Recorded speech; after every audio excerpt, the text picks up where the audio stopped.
So, hello everyone, welcome to this roundtable panel discussion that we've been having on non-duality, and we're joined again by our great guest. I'm the bearded mystic, Rahul Singh, you can call me, and I'm going to go through each of the participants, and I'll speak about the new participant at the end. So we have Artem Boitsov, who's joining us again, Eric Putkonen, who's also joining us again. We've got Guruji Brahman or Josiah, he's joining us again, welcome, and Liam or Yam Socks is joining us today. Frank is our new addition. I just want to say welcome to Frank, and it's really good to have you here and join us. Good to be here. Thanks for the invite. Thank you. So we'll start again with a question, and the question, and we continue from last time, obviously. So we'll go through everyone as we did last time. So it was Artem, Eric, then we go to Frank, Guruji, Liam, and then me, and then it'll be Eric, Frank, Guruji, Liam, me, and then Artem. So we do that for each question as we go on. So the first question is about the adaptation to modernity. So may I intersect? Yeah, sure. Really, I cannot in good conscience continue this interaction without addressing what transpired last time. So, so for those of you who do not know, after our interaction, I was sent what I can only describe as an incredible amount of narcissistic abuse by both the host of this podcast, Rahul, and Josiah, which is a person on the right. Rahul apologized to me since then. Josiah never did. So I was wondering, Josiah, if there's anything that you want to tell me or say to me, my friend. Yeah, so in the email, I had called you a narcissist first, and now you're trying to save face by seeking an apology. The reason Rahul had apologized is because he just apologized for his reaction, in the sense that you're trying to use this as a way to assassinate people's character and portray yourself as the victim. We just had a dialogue. You came to me accusing me of not being enlightened, trying to play with my sense of self, trying to convince me that the work I put in and the sages who taught me that their work was useless, I'm not enlightened. So you're trying to mess with my mind and trying to disrespect my work, and then saying I was giving you narcissistic abuse. I was the one who called you a narcissist first, and now you're trying to project it onto me to save some type of face. You were clearly rude in the last discussion and dismissive. So you asked me what I have to say, that's what I have to say. And that's all I have to say. Well, thank you. So whoever accuses first wins. I understand. Okay, thank you. I do not wish to hear from you any longer. I listen to what you have to say. Rahul, I would like to speak for about 3 or 5 minutes, not more, without interruption. Is it possible? And maybe if Eric, Frank, Liam agrees to that, then I would like to speak, because you see, it's not just a conversation between us.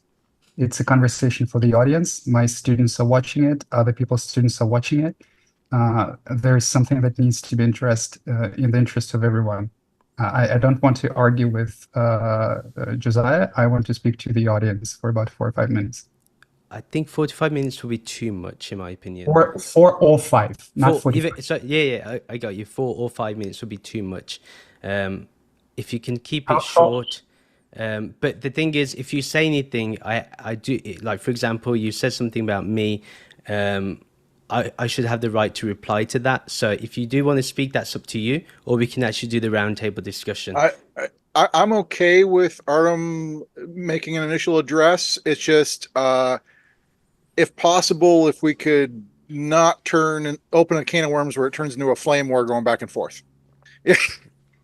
You know, I don't, if we can kind of, if we could agree to disagree, there's some different viewpoints. If we can just let that be and get to the questions as soon as possible, that'd be preferred.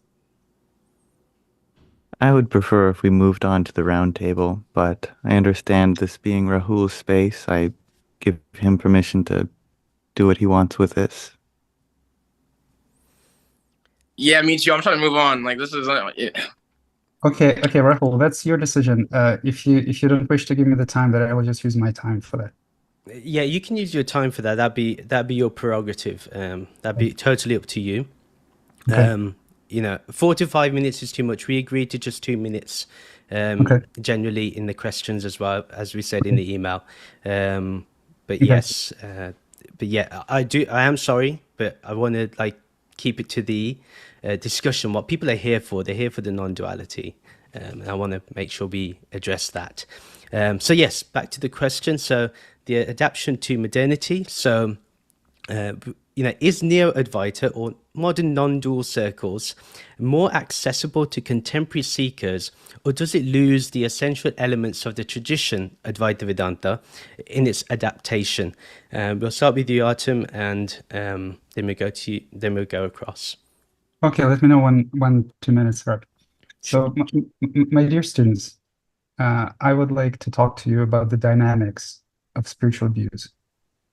This is an extremely important topic, very important. So many people think that when they identify with awareness, their ego is gone. This is an extraordinary delusional view. The ego does not even begin to properly dissolve upon identification with awareness. And whatever is left of the ego is always abusive, always. So right now we have the situation where the spiritual abuse is rampant. We have thousands of people, some of them are just kids who don't even have any experience in life, never even lived with a partner, claim enlightenment and teach people love the way that they understand it. And what oftentimes happens is whenever their authority is challenged, that they resort to abuse. And they will also tell you that it's good for you, that the abuse that you receive is good for you, because they're saints now, you see? And saints can do no wrong. Whatever a saint is telling you in his mind is good for you. So we must be very, very careful about it. And it's very difficult to spot if you don't know how to spot, because confidence, kind of this sort of dominance, can be very attractive. It can be extremely attractive, especially if you beat up, especially if you're miserable, especially if you're suffering. Just look at how confidently this person speaks to you. Look at how confidently they interrupt you or tell you to shut your mouth, you see, or telling you that they know the truth and you don't. Therefore, they can speak over you and you can't. And then when you bring it up, when you complain, they will tell you, oh, you're just playing a victim, you see? So what's interesting about the abuse is that abusers always accuse the victim of their abuse. There's not a single abuser in the world that is thinking to themselves, oh, I'm doing this because I'm a piece of shit. I'm doing this because I'm a rotten person. No. In the abuser's mind, it's always your fault. And speaking up to them about their abuse makes you guilty even more. Is my time up? Yes, I thought it'd be easy to do that. I've noticed that. Thank you. Thank you. Eric. I would, well, I mean, that it's a difficult question to answer, I think, because I don't quite see it as a opposition of modality so much as, non-duality is a living tradition. It is, it has new ideas and it progresses over time. And so, yeah, there was the classical, way from Adi Shankara and things like that. But then you have the more modern Ramana Maharshi and such giving their bend to it. Then it makes it to the West and picks some other little variations to it. And then you get new versions of Neo-Advaita and radical non-duality. You get all these other variations of non-duality. And I would just say that some of the versions just resonate more with some people. Some people just go, yeah, radical non-duality or Neo-Advaita or classical, any of these could resonate with somebody more than others. And I would say, great, then follow that. But I would never typically say any of them is more right or correct than the other. It comes down to the principles really. And, that there is no other, there's no separation. I mean, that's fundamentally what non-duality is about. There's just consciousness, Brahman, self, whatever name you want to pick. And it's realizing, tasting that directly. That's what it comes down to. And all the pointers we use and the different schools that form as people like the same pointers, those are secondary. They're not so important to me. Thank you, Eric. Frank? I don't think it's more or less accessible. I mean, like your true nature, it kind of transcends time and space. It also includes time and space. It's here right now, right? Like traditions are important, right? It's just a tool at the end of the day, right? Because even spirituality is just a set of tools for you to recognize what's already here, right? And sometimes too much clinging to traditions can hold you back. Sometimes having no traditions, you don't know where to go. You need, somebody who came before you to kind of like pave the road. Yeah. Yeah, I do think if you hang on too much to tradition or spirituality, it could be its own trap. I look at spirituality as a program as well. It's a program that is used to dissolve all the other programs. Say you had a CEO program, you had a bodybuilder program, you have an art program, whatever program that you had. You have a sex program. Spirituality, now I get into spirituality. But if spirituality becomes your new program, then you're not completely free. So spirituality, at the end of the day, has to self-deconstruct as well, right? And then all the techniques and knowledges in modernity is at your fingertips, right? Like back then, like 200 years ago, we didn't have that, right? We have the internet now. Like I think Osho said, if some of the brightest minds in the West from like his days or even before, like Beethoven, Sartre, Schopenhauer, whatever, if those people had access to non-dual teachings, maybe they do. Some of them probably do, but they didn't have the internet. They couldn't connect the dots as quickly as us. If those bright minds were exposed to spirituality teachings and use those tools, they might be able to transcend their paradigm, they transcend their mind. But a lot of them came pretty close. They were trying to transcend the mind with the mind, right? But ultimately that doesn't work. So they're kind of like tap dancing at the edge of the mind. And a lot of them went kind of insane, like Nietzsche. If you look at the video of Nietzsche at the end of his life, there's a video of him online, and Ramana Maharshi is kind of similar. But at the same time, I feel like there can be a lot of traps with the internet, with so much information too, right? But then you can utilize the triggers or the obstacles that we find in modern society, like a lot of distractions. You can utilize them to integrate your insights. It's almost like running with parachutes. You're trying to resist. You're trying to lift resistance, kind of like lifting weights, right? Back in Buddha's days, everyone is a farmer, right? Is that it? Okay, so okay, I got one last point to make. Wait, okay, good. Okay, so but back in the Buddha's day, everybody was a farmer, so it's probably like easier to not trigger if you have some kind of insight. But in today's world, there's so much triggers, right? Yeah, there's like social media, internet. So to be able to adapt non-dual awareness in modernity is actually can be beneficial to you. That's what Tantra is about, integration. So it's both sides, two sides of the same coin. It's the double-edged sword, living in modernity and getting to spirituality. Thank you, Frank. Yeah, just when I put my thumbs up, stop or finish your point. Yeah, okay, I'll make that clear. Sorry about that, everyone. So yeah, if I put my thumbs up, just say time is up, but you can finish your point. That's absolutely okay. Got it. No problem. Yeah. Right, Guruji. Yeah, so I think I like Frank's point that a lot of philosophers were following spiritual teachings. They would have reached full enlightenment, because a lot of them, they get too fascinated with their minds and or the knowledge, and they don't go beyond. And I think, the sages are just so useful to us, is that when you realize that enlightenment is not beyond experience, and that you can actually, the sages make enlightenment a lot easier. Obviously, we'll have a lot of suffering along the path, but seeking out these traditions, seeking out these sages, and then also realizing that they awaken the inner guru and they are their outer guru, but you also in the end have to follow your own way. And the beauty of all these ways is they all lead to one. So it's beautiful that to give credit to the teachers and use them as a guide and a resource that constantly sharpens your wisdom sword. And also realize that in the end, you have to follow your own path, because nobody's going to lead you to enlightenment but you. But also to be grateful for the outward sources that are so beautiful and so useful to us. So I think, these spiritual teachings, they have so much to give us. And I think the more the world reads spiritual teachings, the better the world will be, because it's just this knowledge of freedom is so beautiful. Like there's nothing like non-duality in the sense that it naturally brings everybody together. It's like, there's a story of the Buddha, this man who he wanted to kill the Buddha, And immediately upon meeting the Buddha, he became one of his students. So this is the power of the sages that they have to transform society, and this is the power of these teachings. And it's beautiful that you see that all the sages, we get to learn from them and also their teachers. Like, for example, even Buddha had a teacher. His name was Alara Kalama, and he was one of Buddha's teachers. Buddha had 2 teachers that taught him meditation. And it's like seeing these lineages of these sages and seeing these different sages, and even somebody who didn't have a lineage like Osho, it's just there's so much beauty in these resources, these divine resources that are these sages. Thank you, Guruji. Liam? You know, I didn't know much about Neo-Advaita until relatively recently when I was reading Roar the Ganges, a book by Swami Tadatmananda. And I heard that his guru was very adamant about warning his students about Neo-Advaita.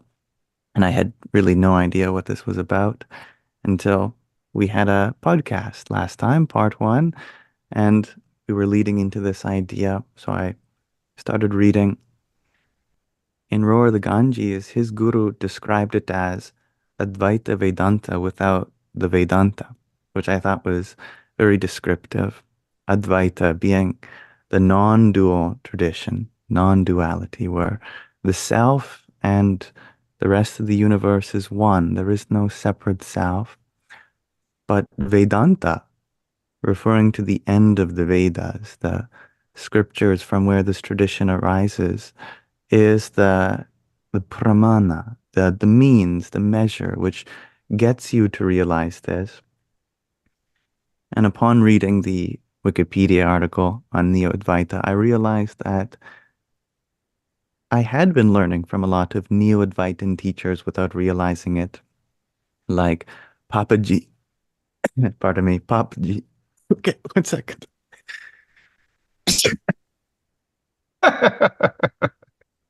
Don't worry, I won't take the time off you, Liam.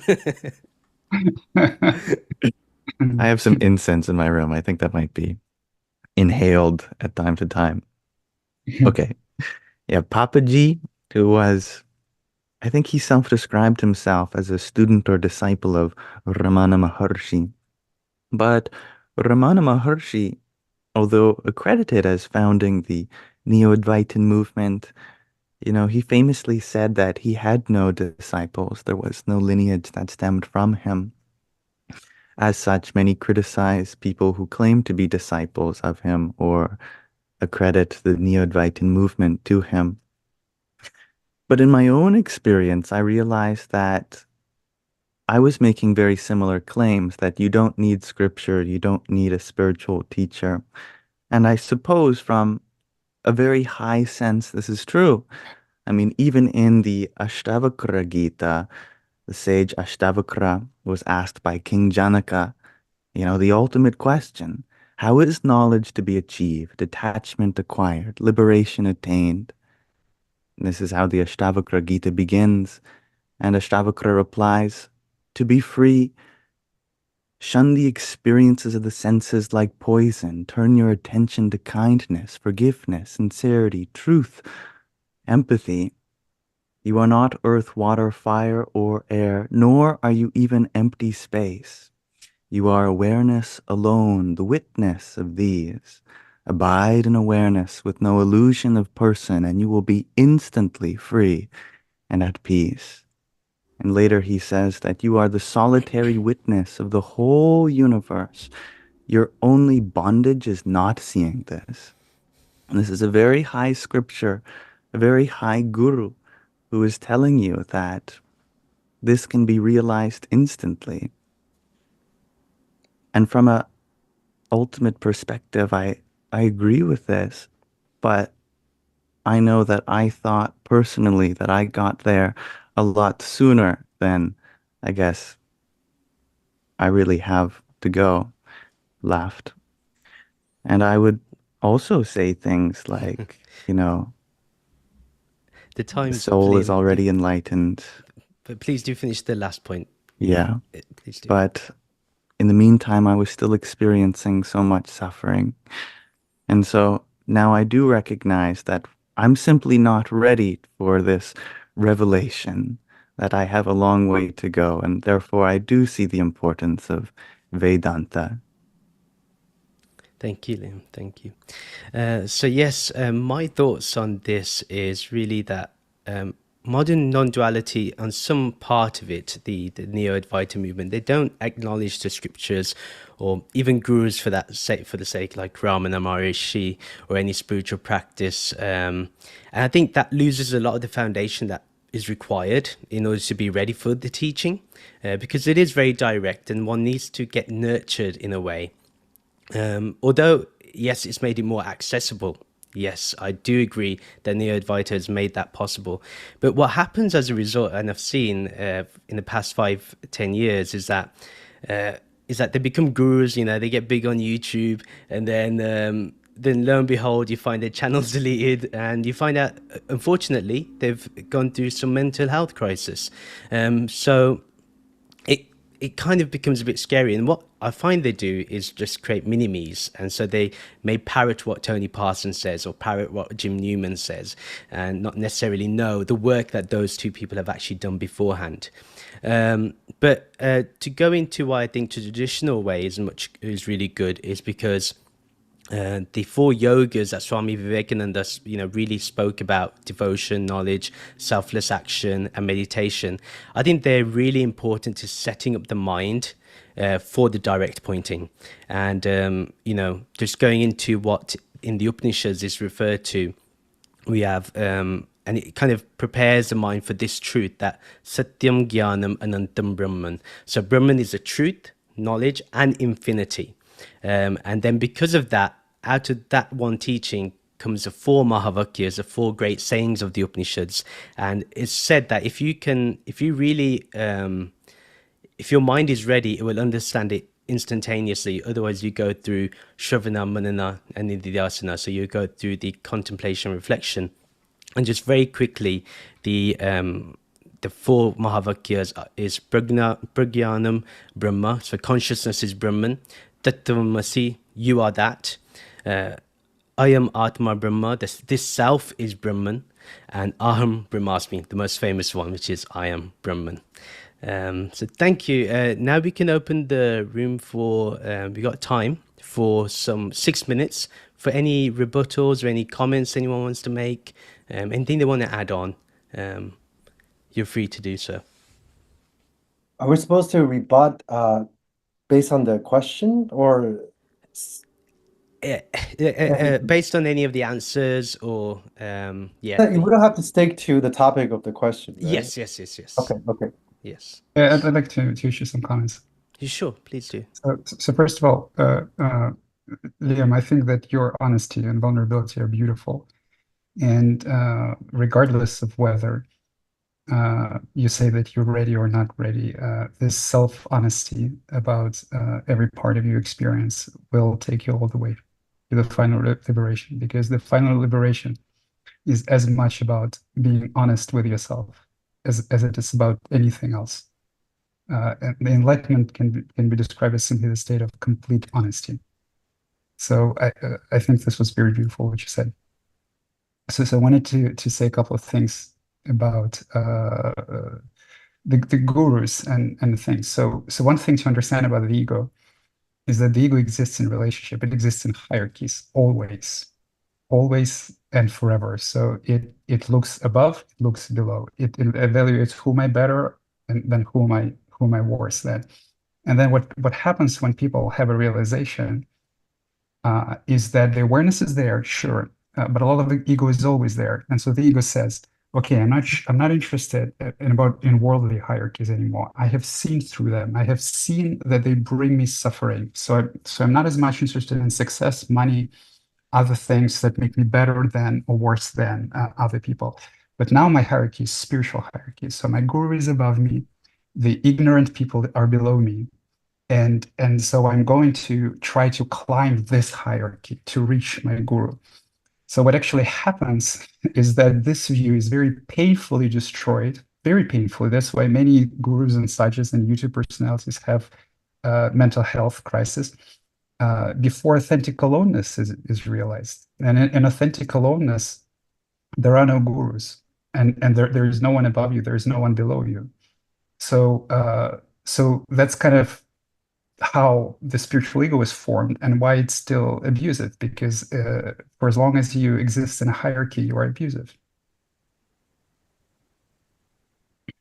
Yeah, I'll respond to that. Yeah, I think when you after you access the awareness, that's only the beginning, really. I mean, the rest of your solidity, the rest of your quote unquote ego is always gonna try to cling on to something. It's always gonna ratify something.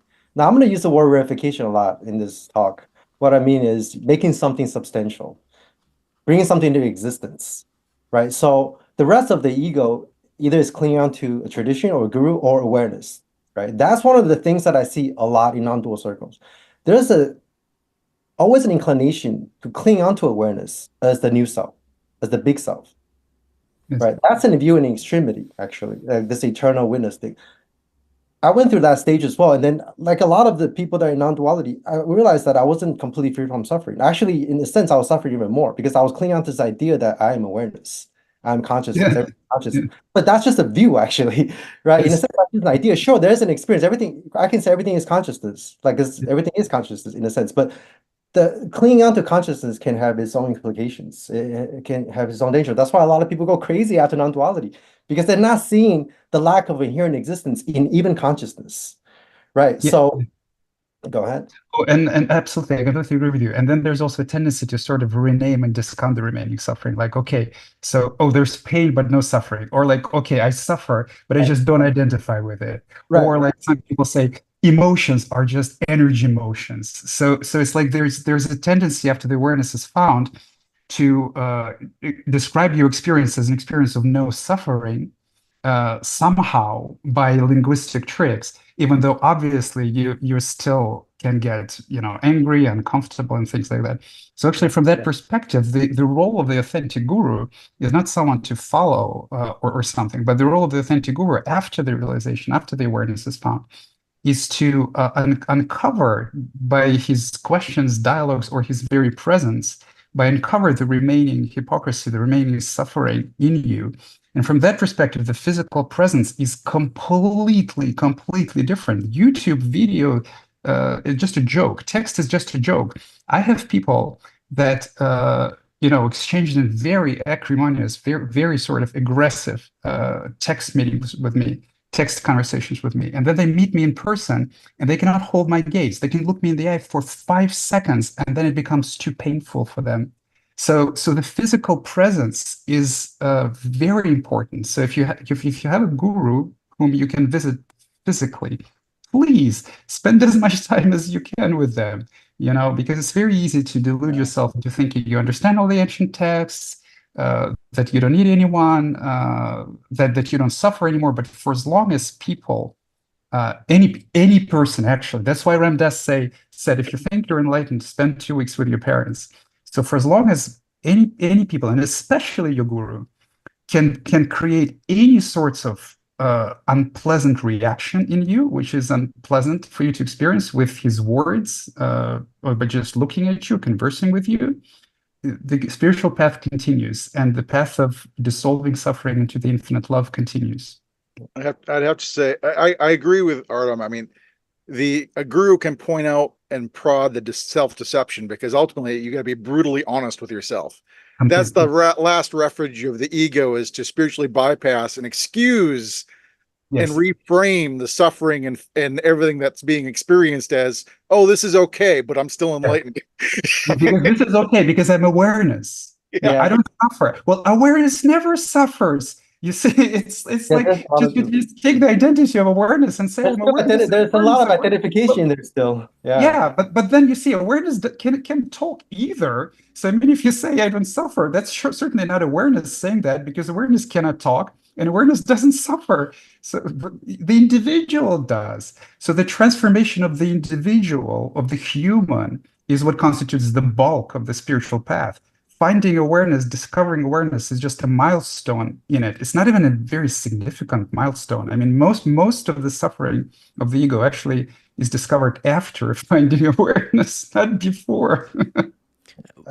I think if there's still a tendency to separate awareness from the human or separate awareness from phenomena or sensations, there's still duality. And vast spaciousness of awareness is wonderful, it's great, it's blissful. But you can actually, like you said, bypass and suppress some of your emotions. As long as you believe in an idea that awareness doesn't suffer, there's a tendency to say, oh, there's nobody here. That's in view in extremity. So I talk about extremities, and I talk about there's usually two sides of the extremity. One is eternalism. Awareness is eternal. It's, all compassive and everything like that. And the other one is skewed towards nihilism. Oh, there's nobody here. Oh, there's no consciousness. A lot of non-dual people say there's no consciousness. And then other people say there's only consciousness. They're actually just two sides of the extreme. But can you find the middle way? The middle way that transcends both sides of the extreme, but includes them as well. You're not negating anything. Yeah, and I think the traditional way does do it that way. To be fair, it's where they acknowledge there's a relative reality, and that's still gonna go on while you have this body and mind, and pain and suffering, happiness and sadness and joy and bliss. All that's gonna be part of that relative reality. But then you have that ultimate reality that's there in the background while you're living in the world. Nobody is going around saying, I certainly don't go around saying I am consciousness everywhere I go. That would be really silly. But I can be in that. I think sometimes language doesn't do a good job, but being in awareness is, it's just there in the background. It's not necessarily interfering with the human emotions or the human suffering. But I also think it's another way of a spiritual bypassing is spiritual ego is when you say you don't need a guru, and or once you've done with the guru, just stop visiting them. I actually think it should continue on, because you just never know when the ego can come back up again. I don't personally believe in ego annihilation. I think that the ego still has to happen, still has to exist for us to be in the world, to have this individual identity. But yes, it's another spiritual ego, and people say, and yeah, I know Artem mentioned a really good point about, like, someone can bypass and say, well, I'm not suffering. But a true practitioner of Vedanta will not say, they will say, yes, the body is suffering, the mind may be suffering, but I am not suffering. It's different. I am is truly Brahman, is truly that pure consciousness, that awareness. But that's the same thing as saying, I am awareness. So when someone points you to your suffering and you say, in response, I am awareness, that's just defense. No, but that person's not denying their suffering or their pain. I think what me and Artem are saying is to realize non-duality as we describe it, suffering itself ends. You don't ever excuse it as something else is suffering. Yes. Okay. So the truly authentic enlightened state is when the body is no longer uncomfortable, when the body is no longer suffering. The body is not restless. The body is completely relaxed. I would say the mind, maybe, not the body. The body. I would disagree with that, because I know you would, but listen to me here. But Ramana Maharishi still had throat cancer. I mean, the body still suffers. I'm not talking about no. Ramana, I'd like to clarify. Ramana had pain. His state didn't. There was pain. Eric is correct. But he wasn't miserable about it. Yeah, I'm not saying that's the mind. The mind is not miserable. But let me give you a very clear definition of suffering, actually. Physical pain is physical pain. Yes, you hit your arm. Yes, there's pain. Suffering is something else entirely. Suffering is what comes up as any unpleasant sensation in the body, in the complete objective lack of any threat to the body. So it comes up in meditation. For example, you lie down in meditation, you meditate for 5 hours, absolutely nothing threatens your body. And yet there's fear, there's misery, there's anger, there's something like this. The same applies to conversation. You go talk to your guru, or you go talk to your mother, or anything like that. You exchange a couple of words. As a result of exchanging this couple of words, now there's suddenly anger, there's suddenly some unpleasant sensation in the body, there's unpleasant energies, absolutely nothing threatens the body. So suffering all comes from the past. It all's coming from the past. Nothing is threatening to you now, but as a result of unprocessed reactions to mistreatment and other life events, suppression of the past, this suffering is present. So the true role of awareness, once it's found, is to illuminate this suffering deeper and deeper, more and more, until all of it is dissolved. The body is relaxed, the individual is happy. And as it continues to happen, the insights come about what the suffering was about, the nature of the reality, the nature of your psyche, and things like that. Yes. Sorry. Yeah, I want to make a correction. I didn't mean suffering. What I meant was, I didn't mean pain. I got mixed up in my words, so I do apologize. But what I meant was, for me, suffering is just perpetual pain. Like when someone gets into the mindset that they're in perpetual pain. That's what I meant by suffering. So yes, Ramana didn't suffer in terms of himself, but that he obviously felt pain from their cancer. So yes. So in your language, self-realization, the presence of awareness, is the end of suffering as the perpetual pain, but it's not the end of pain for the body. So the authentic deep enlightenment, Buddhahood, basically, is the end of the pain for the body, the pain that is coming from the past. When the body's hurt, it's still hurt, but it's the end of all the discomfort that can be arisen in you in meditation and conversation with your guru. So basically, yes, if you're on the spiritual path, it's a good idea to go and talk to any other enlightened people in person, preferably, and see what a conversation arises. Is there any discomfort? Is there any nervousness? Is there any anger? And a good master sees your self-deceit like that, and it just says one phrase, and you're like, oh, and there are things happening in your body. May I ask, Yes. what about in the life of Gautama Buddha, for example, in the last years of his life when he digested an offering of alms food, but he ended up dying due to complications and his body was in severe discomfort? I can respond to that. There's a difference between pain and suffering. Suffering is pain times resistance. You can still experience physical pain without the mental suffering around it. So the Buddha was experiencing physical pain, but I'm not the Buddha. I don't know how he's experiencing it, but if he really is enlightened, he doesn't have mental sufferings around that pain. He doesn't have resistance around that. I There's no agree. suffering, but there could be pain. Not only did he not have a problem with the pain, but he also did, his impending death didn't bother him either. Exactly. And I do want to challenge the view that awareness is something in the background. Yeah, because awareness, there's no background foreground. As long as there is still a duality between background and foreground, or awareness and the body, come on, there's still a duality. But I think you understand what I mean. I do think that's really important insight to have, though. So you're telling me is awareness.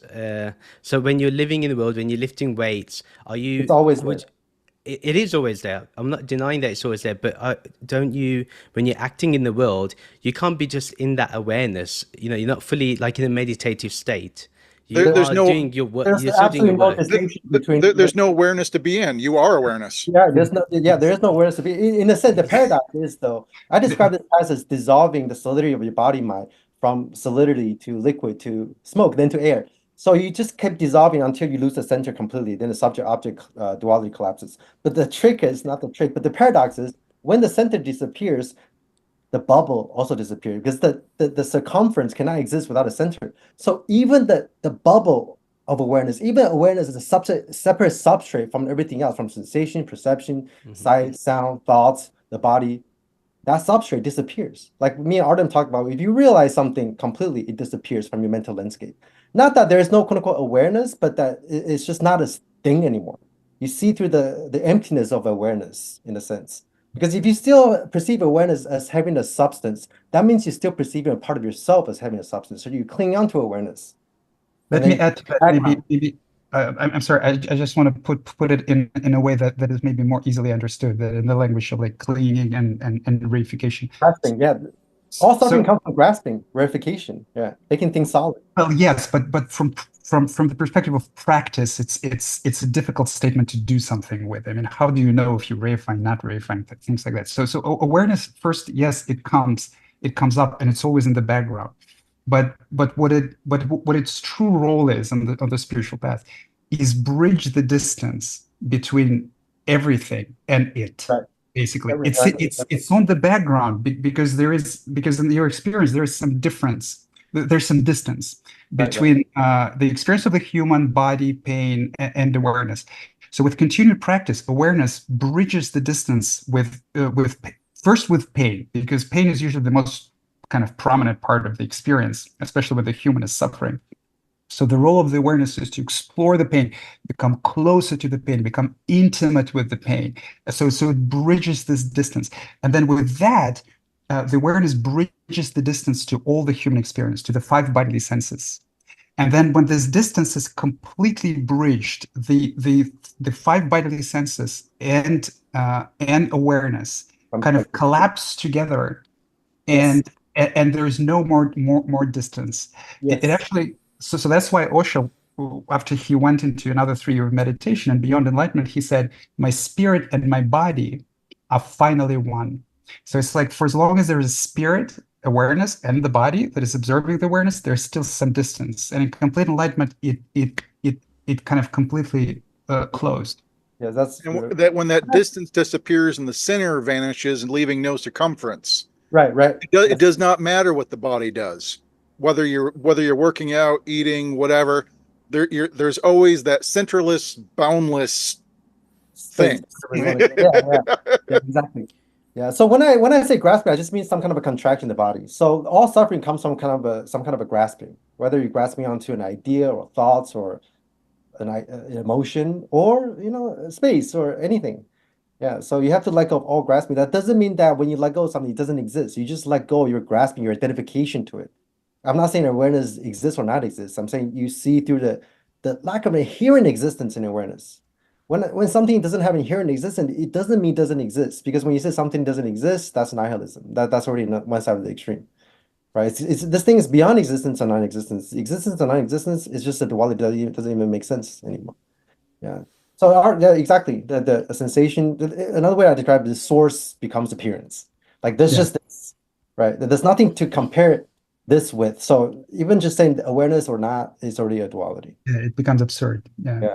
That's why people who reach a certain level, kind of quote unquote beyond awareness, rarely talk about awareness, really. Like yes, and you also have to realize that actually most sages of the past, even though they were self-realized, and we should respect them, and they were some of the truth that they sharing was very profound, but the vast majority of sages were not completely enlightened, actually, and that's why they behaved very erratically. They sometimes showed a lot of anger and things like that. So it's very normal to focus on awareness and awareness only, to kind of, because there's an illusion that that's the only thing that matters. And I've had the same illusion too. Like in the first year or two after self-realization, I thought if only everyone understood that the awareness, everything would be great. But then I was shown that the pain runs much deeper. And so authentic deep masters such as Osho, they talk about awareness, sure, but notice how much they talk about the human, the suffering, the hypocrisy, the lies, the excuses. You see, they want with their talks, they want to bring up the kind of, do you recognize yourself? And when you recognize yourself, you hurt. And what's hurting in you is the ego. So in their work, they want to bring up the pain of the ego to the surface of consciousness so that it can be explored with awareness. Moreover, I would say that the presence of awareness is not actually very much even indicative of how much suffering you have.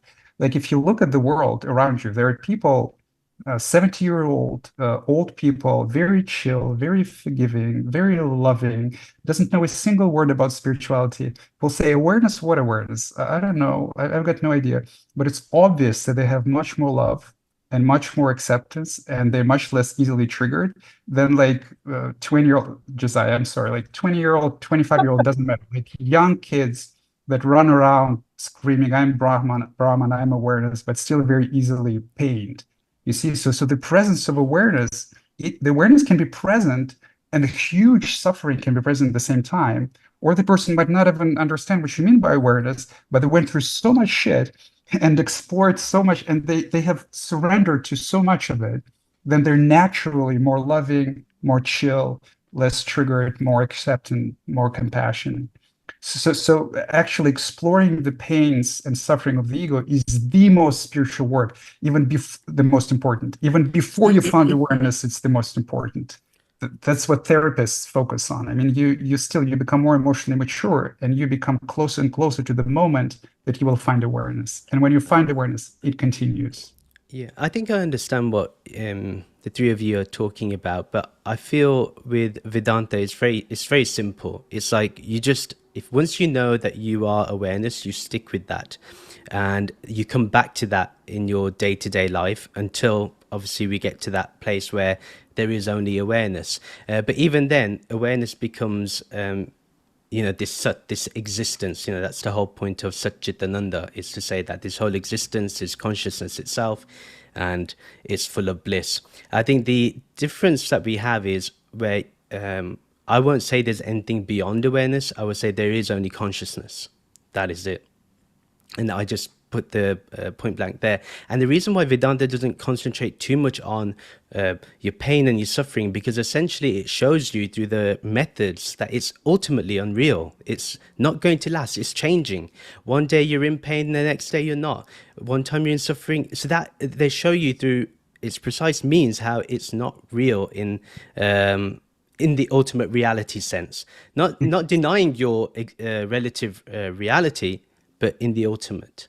It's unreal in a much more direct way, actually. It's not unreal because it changes. It's literally unreal. But obviously that's what I mean, because it changes. No, that's the definition. That's the definition. It's unreal because it's imagined. We make it up and do it to ourselves. It's kind of like a virtual reality. You can't say there's someone who's suffering. For as long as it's still experienced, it is real for you. Exactly. That's my point. Until you know who you are, it's going to be... No.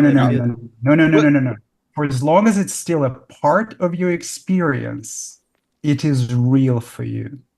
Not necessarily. So necessarily. So ignoring it, denying it, and saying, "Oh, it's all unreal. I don't need to explore it. I don't need to investigate it." That's spiritual bypassing. That's the definition. No. I don't think anyone in Vedanta spiritually bypasses. They still deal with their problems. Vedanta doesn't, but you probably just don't understand Vedanta very well. I'm sorry. How about this? I do believe a lot of people in non-duality circle bypass. Oh yeah, most of them. I did it myself before, right? So yes, I think that ultimately it's not about whether something is real or not, because there's just language that you just create another duality. This is real, it's not real. It's neither real or not real. As long as you're suffering, they're suffering. But that's my point. Yes, but it doesn't matter if it's real or not. It feels very real because you're suffering. You can rename it all you want. You can say it's all temporary. This is all true. It doesn't mean you're not enlightened. It doesn't mean your self-realization didn't happen. It doesn't mean awareness isn't not real. All that it means is that the spiritual work continues and there is deeper layers of liberation. Can I put it like this? Go on, Liam. When the self is beyond suffering, as it is, there still is a need to serve those who are in suffering, and that includes our own body and mind and those of others. That's very good. Yeah. And actually, basically what I've been saying. I mean, I would say you want to make a personal comment about me, Artem? No, Rahul, I agree with you. I think a lot of people, they make judgments on enlightened people. For example, there was an enlightened sage like Shankar Maharaj, who a lot of people would judge him and say, oh, he wasn't enlightened based on his external behavior, but he would turn people who didn't believe in enlightenment at all into people who were devoted to enlightenment and loved wisdom. So I think a lot of people, they get caught up in the behavior of enlightenment and the age of enlightenment, and they try to suppress people that are younger than them from surpassing them by saying, oh, it's their age that determine their wisdom. But Sage Asravakta, who an ancient scripture of his is still remembered today, he was 12 years old when that was written. He was speaking to King Janaka. So, and the beauty of Sage Asravakta is he also said who looks at the behavior or the words to whether somebody is enlightened will never understand the inner illumination of a self-realized person, because the awareness is beyond the body. We don't separate between good and bad between God. We don't make judgments on God and say, oh, he should behave this way or he should behave that way. Everybody is God or everybody is the goddess. And the beauty of realizing that is that you don't separate and you don't reject your feelings. You accept everything that happens, in the sense that whatever feelings you have, they become naturally one with existence. You don't say, oh, this feeling is enlightened or this state is enlightened. Everything becomes enlightened. Everything becomes beautiful. And I think a lot of people, they shame themselves, and they shame themselves for their feelings, in the sense that they shame themselves for feeling a certain way, and they say, oh, I am not enlightened, but you should know that you're always enlightened. For example, Sage Ramana, there's a story of how he got angry at his devotees for not cleaning the toilets. He expressed anger. That's a story of Sage Ramana expressing anger. So, and he was a great sage. And do I say Ramana is not enlightened for expressing anger? No, because I honestly, he might not have even been angry. I just think he may be not speaking in his normal calm tone. But it's like a lot of people, if they look at an enlightened person and they say, it's like they look for any kind of holes to kind of look at the person, or like see in the person to see if like, oh, this person did this, so they're not enlightened. There's always going to be critics when it comes to enlightened people. But I think the less we focus on, you know, of the behavior of the enlightened person and more on, can they lead me to an inner illumination?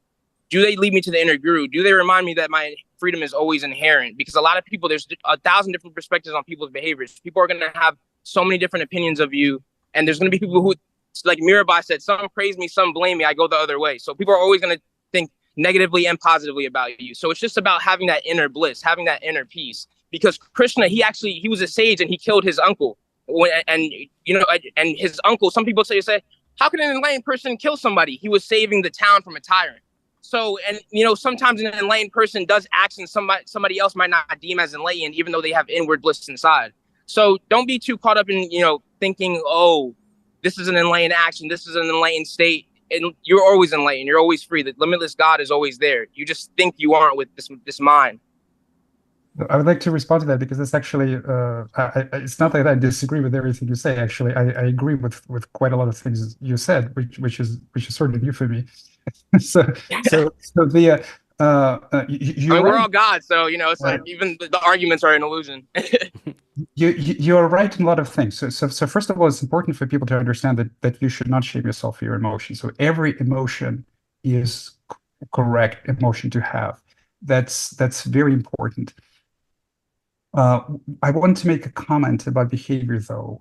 I apologize, but I don't think that you fully understand it yet.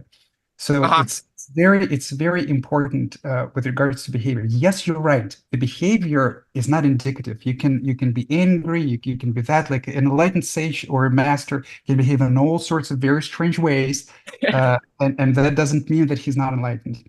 Very true. Yeah. What matters, though, is the inner experience, and it's very difficult to ascertain. I agree.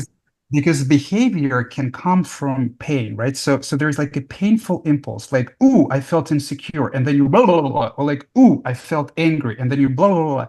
So there's a tendency for the ego to kind of react to those inner discomforts of the body. And that behavior actually does not bring more truth to the world. It brings more suffering to the world. So when your behavior is always 100% like right action, as they say in Buddhism, then this behavior arises completely without pain and without restlessness, without any uncomfortable sensation in your body at all. And to the Liam's point, I really loved what you say about service. I think that the greatest service is love, and love is attention. Loving something means giving it attention. So the greatest service to others is giving them unconditional loving presence. And the greatest service to yourself is giving loving attention to every discomfort that arises in your body. That's the same thing. It's the same movement of love. It's the movement of attention. It's the movement of acceptance. I want to respond to Arden really quickly. So I think we agree, brother. I agree that, you know, it's like there's a difference. It's like when an enlightened sage is expressing anger, sometimes it's like maybe he's been too calm with the student, and it's like that would be the only way to kind of wake the student up, like a sage Nisargadatta Maharaj. But I'm saying I agree with you that as long as you have that inner bliss, no matter what action you express, it has nothing to do with that inner bliss, because the limitless God is beyond the mind and the body. I understand, like, you know, tension due to your body and mind lead to direct action, or lead to action because the mind and the body are connected. But I'm saying that once you experience, like, for example, Sage Siddhartha Meswar told a story about Lord Vishnu, how he hears he hears the venomous poison of the shisha behind him, but he does not find the poison to be harmful to him or annoying. He accepts it as it is. So it's like once you become enlightened, even like the idea, there's like, you don't judge your emotions as like, oh, this is good or bad. Everything becomes bliss. But it's like a paradox in a way where it's like everything just like everything you feel is bliss. Like everything feels great. Like it's just everything becomes beautiful. Everything becomes divine to you. There's nothing that you feel that is like a rejection or damn, I wish like I felt this more enlightened this way or that way. I agree with you, brother, that there's certain like when you feel angry and it's like, oh my God, I want to kill myself. I feel depressed. That you kill yourself. That's not, and you know, that is pain leading you to an action. But I'm saying it's like bliss beyond is beyond the body. But we agree, brother. Trust me. I think you just probably misunderstood my words a little bit. Trust me, though, we agree. Okay. Good. What we'll do, we'll move to the next question. It was a good discussion. I really liked it. It was really good. So the next part is about sadhana or spiritual practice.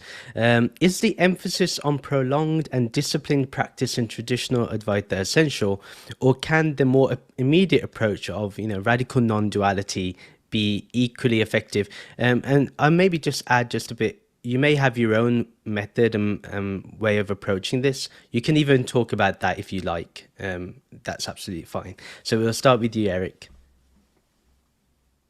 Well, I would say regardless of the sadhana or how long that you do it, it's instantaneous in the end. Awakening is always instantaneous. It is more of, and I said this I think in our last session, I find it more about creating a conducive environment for the happening of enlightenment. Kind of like when you're trying to fall asleep at night, you go into a dark and quiet room to get comfortable. Does this cause falling asleep? No.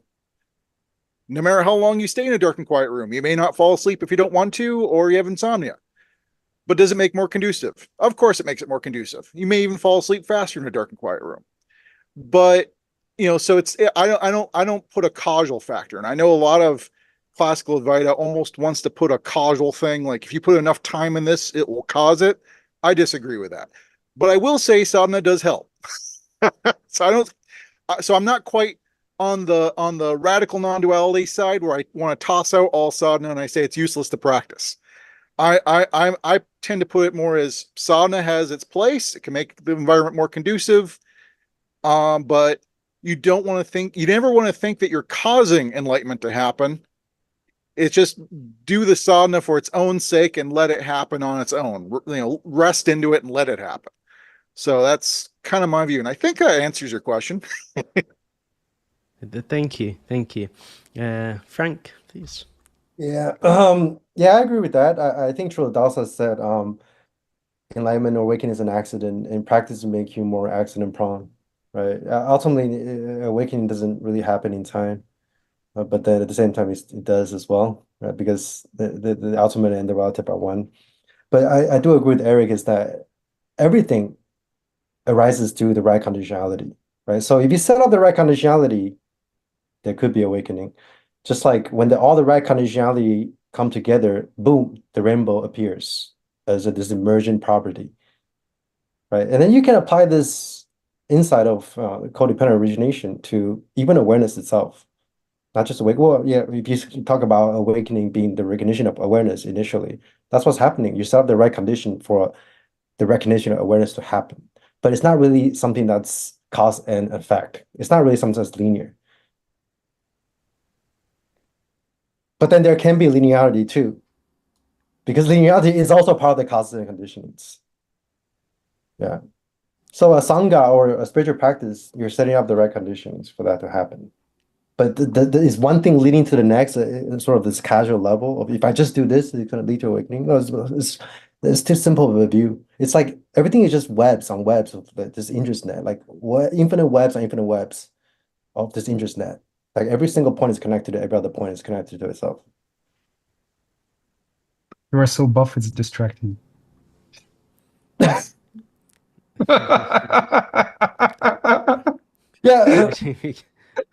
I think the seeking, the contraction is necessary. It's a necessary conditionality. Like the Buddha went through like 7-10 years of hard seeking and aesthetic life. But that was what allows him to realize you need to just surrender and expand. Without the conditionality of contraction, the seeking, there's no conditionality of expansion because the codependent rise as well. So you need both. Awesome. Guruji?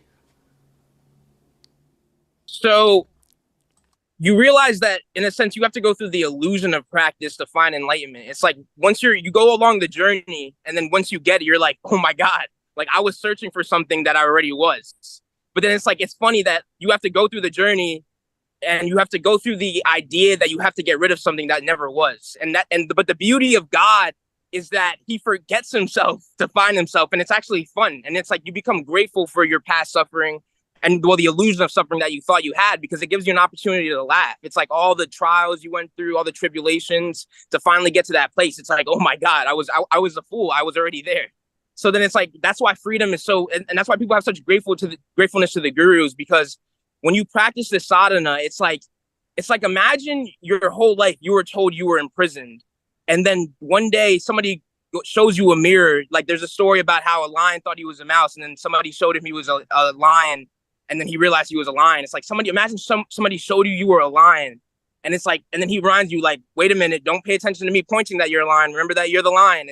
I'm not, just because I told you the lion doesn't make me the decider of whether you're the lion or not. And it's like, wow, like, thank you so much. And that's why people are so grateful to the gurus and their teachers and their spiritual teachers. A lot of people, they judge people who love their teachers, but when they understand, it's like, just to be free of suffering that you never really had is so beautiful. And that's why I think spiritual practice don't ever listen to anybody that tells you something is necessary, but there's so many paradoxes in enlightenment in a sense it is kind of necessary to learn from these teachers and books and stuff like that, and do this and have direct practice and direct experience beyond experience. Because it's like you can fill your head with so much spiritual knowledge, but it's like you got to put that work in to go beyond the mind and really master Zen. Thank you, Guruji. Liam? I remember Nish the Fish, he was referencing his guru when he said that sadhana begins after enlightenment, or true sadhana, or spirituality really opens up after. Yep.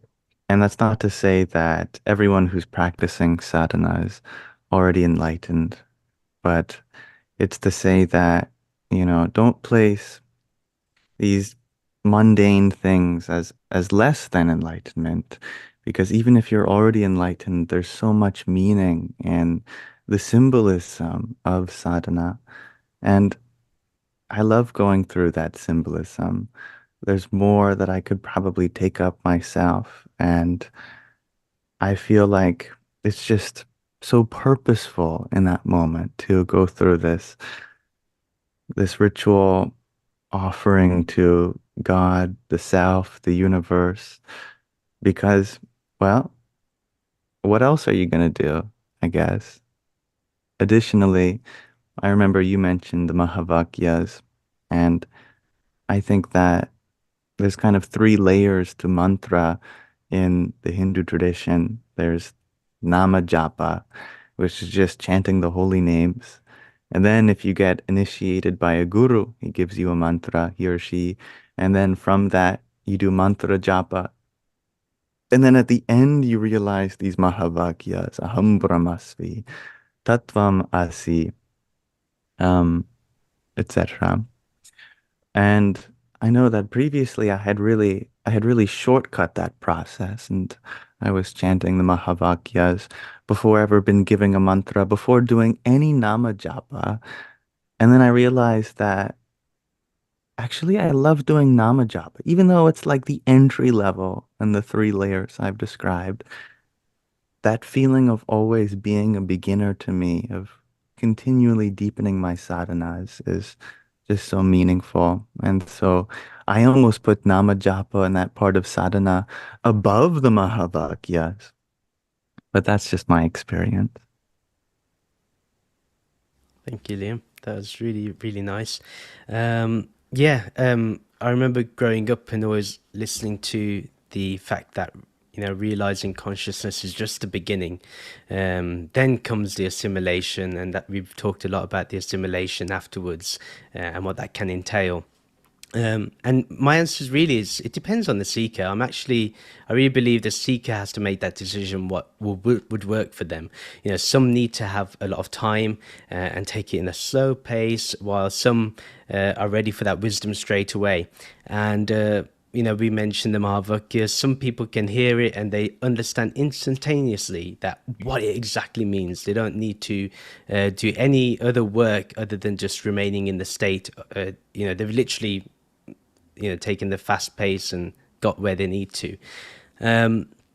But say you need to take time, then I think what Vedanta does, which is really nice, that obviously Shravana is the first step. You listen to the mantra or the Mahavakya, and that begins. Then you have Manana, which is about reflecting upon the mantra or the Mahavakya, and then you need to understand it, address any doubts, observe it from all angles, properly understand it. Don't just accept it.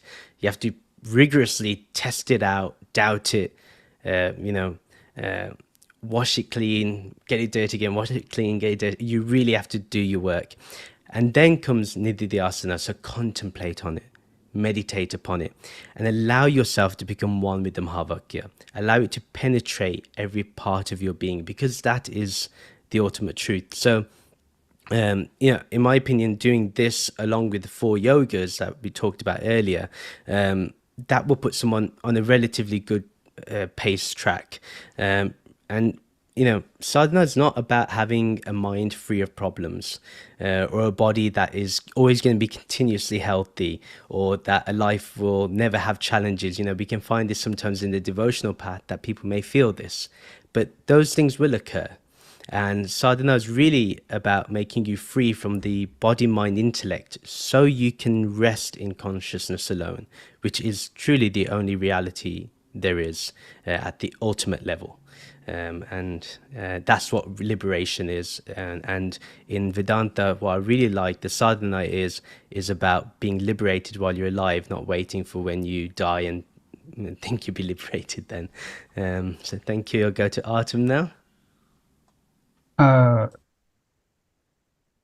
Okay, so I agree with Liam when he said that sadhana continues after enlightenment, or as I call it, seventh century self-realization. I obviously agree with Eric and Frank with it in everything that he said. So Josiah, I agree with you. I don't judge you for loving your guru. Loving your guru is totally fine. The love for your guru is but a reflection of your love for yourself. So in a very deep realization, this love becomes your entire being, and it encapsulates everyone in the world. So if you feel more love in the presence of your guru, that's wonderful, and it's a beautiful practice. Now, with regards to radical non-duality versus some other more gradual approaches, the problem with radical non-duality actually is that it emphasizes not the sadhana, but the moment of insight. That's actually also the problem with Ramana's self-inquiry technique. Like, who am I? Who is asking this question? Who is receiving this answer? It only works if you're emotionally ready for what's about to follow. That's the problem. That's why such techniques do not have a very high success rate. Because if you are not emotionally ready for what's to follow, then the end result is usually, psychotic episodes and things like that. It's if you just immersed in bliss while continually suffering and still doing some stupid shit out of pain, but you're immersed in bliss all the time, that's actually a very good outcome.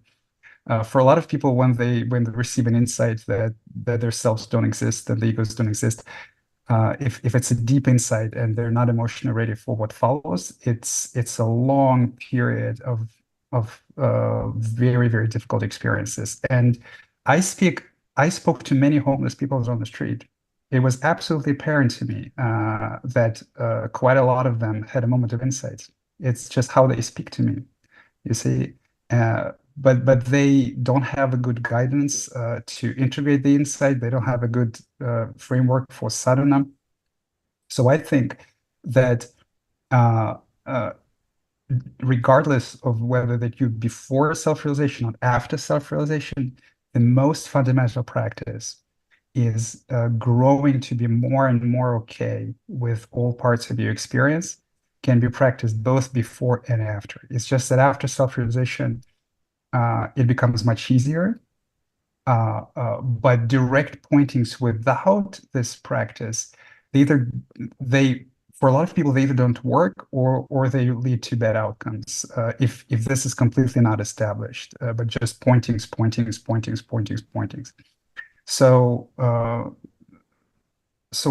I'm rather of the opinion that the growing intimacy with your experience is something that is practiced before and after, and the moment of insights happens regardless, somehow on the way. And when it happens, it's always a surprise. It's always a complete surprise. So from this perspective, it's uncaused. It cannot be caused. It's completely folly to try to reach for it, yearn for it, grasp it. It doesn't work. But it marks a point on the path where self-intimacy reached a certain level that awareness became apparent. Because the only thing that hides the awareness, that obscures it from view, is suffering. And suffering is manifested as difficult emotional bodily experience on the level of the body or the heart, and as continued repetitive cyclic thought on the level of the mind. And so in good practice, we'll learn to get away from the thought and into the sensual experience. I think this works before and after. I think ultimately we're talking about the distinction between progressive path and direct path, right? So that's one of the biggest paradoxes for most people on the path, is like, if there's nothing to do, why am I practicing? But actually that paradox gets resolved. Like progressive path or silent path, it's all the same actually. Yeah. I don't think there is a direct path. I mean, even if you have a direct path and you like realize the awareness and you blissed out for a while, whatever suffering is experienced will still be experienced. Yeah, I'm looking at it from retrospect. It's like there is a progression, but at the same time there isn't. But like Shi Yang said, like he wants to create a cap that just snap people into non-duality. But even if you can do that, you still need, let's say if there's two twins, one of them snap into non-duality with a cap like that, and the other twin practiced for like 10 years to get to that point to set up the right conditionality. But that twin who snaps into himself into non-duality probably need just as much time, maybe a little less, because like you said, after recognizing resolution, they probably just You will need to much time to integrate it. Yeah, Precisely. because yeah, so it all comes down to the same thing actually. But Precisely, yes. yeah. Another way to look at it is the distinction between like waking up and cleaning up, right? Are you supposed to walk through all your stuff first and then recognize awareness, or recognize awareness first and then clean up? It's kind of both, right? If you find the middle way between effort and effortlessness, between doing and non-doing, and then collapsing those duality, then actually it doesn't really make sense to talk about one or the other, right? So you wake up a little bit, you clean up a little bit. You wake up a little bit more, and clean up a little bit more, right? But then, of course, like you said, the insight into self-realization is something that is just an on and off switch, at least the way I explain it. It either happened or it didn't. Yeah, it either happened or it didn't. So it's almost like it's another property. It's like you have a bunch of glimpses, bunch of shifts. You open up a little bit, and you go deeper into your subconscious and your conditioning, and you integrate that into the space, and you make the space wider and wider until finally, boom, something like a lightning just strikes. Yeah. Yeah, I would tend to say it's always sudden, only in that, yeah, there can be a diminishing of the me, there can be insights, but all this revolves around fundamentally a me. There's always the belief in a me. I had this insight, I'm trying to integrate this. There's this stuff happening to me. I made progress. That for me is still all part of the illusion. I mean, for me, it's that ending point where the fundamental illusion of me is seen through and shatters. It just can't be believed anymore. And at that point, suffering, falls away. I mean, prior, as long as a me exists, there is some form of suffering that will just reside. As long as there's a me, there's suffering. But at some point, the illusion of me is seen through, shatters, suffering falls away. And so usually I'll say that point is sudden. And in a way, it's a lot like what a lot of Zen masters would say. They go, it could take 3 minutes, could take 30 years. But they're not talking about putting in time to get it. They're just saying, you may be doing this for a while before that insight happens. Not in a causal way, but, it could happen right away. It could take a while. Because we fundamentally cannot cause it, because a me can't fundamentally see through itself or cause itself to transcend itself. That just reinforces the me. And it's beautiful how this realization is like beyond experience. Like we've had young sages, we've had old sages. Like it's like wisdom, and you learn that the things you've learned have to be unlearned. It's like the things you've collected, it's like they're garbage in a way. Like, but they're also helpful. It's like, but it's like it's beautiful. Like the pair, like, and it's beautiful how like much duality is in non-duality. Like you accept a lot of things that you used to not be able to understand. It's like you accept things a lot more because you realize like I just did so much to find something that was nothing and everything at the same time. And it's like I never really had to find it. It was always there. So then you realize like, damn, existence is a beautiful paradox. Like this is like, it's like gorgeous. Like it's like, and then you just fall in love with enlightenment and existence. And it's like, you don't worry about anything. It's just gone because you're gone. It's like, and you realize like you don't have to find any contentment in the outside because there's just like because enlightenment is kind of like the biggest. It's like you search for contentment through enlightenment, and then even the search doesn't give you it. Then you realize you have to go beyond the search, and then it reveals it to you. It's hilarious. Similarly, it's kind of like spending 3 minutes or 30 years, but you're trying to find your way home only to realize you've been sitting on your living room couch. Yeah, exactly. That's a great analogy. Yeah, enlightenment is always finding yourself. It can never be anything else. And I think, and you're right, Josiah, when you say that it's about unlearning. It's about unlearning falsehoods that we believe, because every falsehood in the mind is connected to some suffering, actually. Why? It's very simple, because any falsehood that we believe is self-deceit. If you're lying to yourself about something, then you're suffering. There's no other reason to lie. There's no reason to lie to yourself. So if you're lying to yourself about something, it means you believe some untruth, and it brings you suffering. So all lies in the mind are actually very much connected to the tensions or pains or anything uncomfortable going on in the body. They're connected in a very direct way. And the insight is actually the reversal of this. It's like, for example, you yearn for something or for someone, for example. You yearn for someone and you feel pain and you feel some discomfort in the body and you spend enough time with this. And then suddenly it clicks like, oh, I just did this because I thought that I can be happy without this person, right? Or something like that. So it could be lots and lots as the psyche unravels. There could be lots of this insights of personal nature. And it becomes closer to you than your very skin. I mean, the big insight, the awareness, the ego doesn't exist, is of course could be said, I guess, the most important one. But don't underestimate the variety of insights of the personal nature of like your habits, your coping mechanisms, your misconceptions about yourself, how you were, how other people are, how people really view you, how you viewed other people. And so when the falsehood it drops off, even a small part of it, what comes as an insight.